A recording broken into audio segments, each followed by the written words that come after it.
अस्सलाम वालेकुम, मैं आपका टीचर खुर्रम शहजाद। आप तमाम स्टूडेंट्स को वेलकम है आपके अपने YouTube channel online computer tutor में।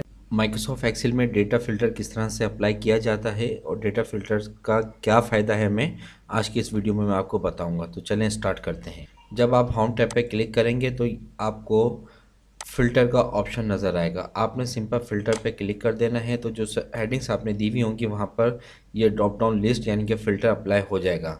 अब देखें यहाँ पर जो भी आपने नेम टाइप किए हुए होंगे इस फ़िल्टर में आपको शो हो रहे हैं।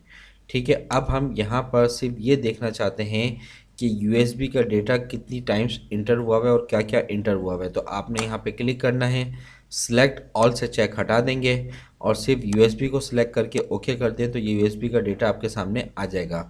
अब इसमें आप कौन सी ब्रांड की देखना चाहते हैं, 16 GB नहीं देखना चाहते, 64 नहीं देखना चाहते, सिर्फ 32 GB देखना चाहते हैं तो ओके कर दें तो ये 32 GB आपको दिखा देगा। ठीक है, तमाम देखना है तो सिलेक्ट ऑल पे चेक लगा के दोबारा ओके कर दें।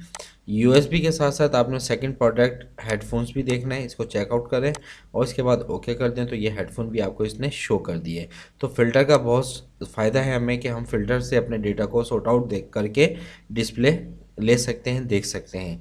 कंप्लीट आपने आइटम नेम यानी कि प्रोडक्ट देखना है तो यहाँ से सिलेक्ट ऑल पर कर दें दोबारा और इसके बाद ओके कर दें तो ये सारा डेटा आपके पास शो हो जाएगा। फ़िल्टर को अगर ख़त्म करना है तो इसको यहाँ पर आए फ़िल्टर पे दोबारा और यहाँ से फ़िल्टर पर दोबारा क्लिक कर देंगे तो फ़िल्टर आपके ख़त्म हो जाएंगे, क्लोज़ हो जाएंगे। तो उम्मीद करता हूँ कि फ़िल्टर का ऑप्शन आपको समझ में आ गया होगा। मिलते हैं नेक्स्ट वीडियो में, जब तक के लिए अपना बहुत ज़्यादा ख्याल रखिएगा। अल्लाह हाफिज़।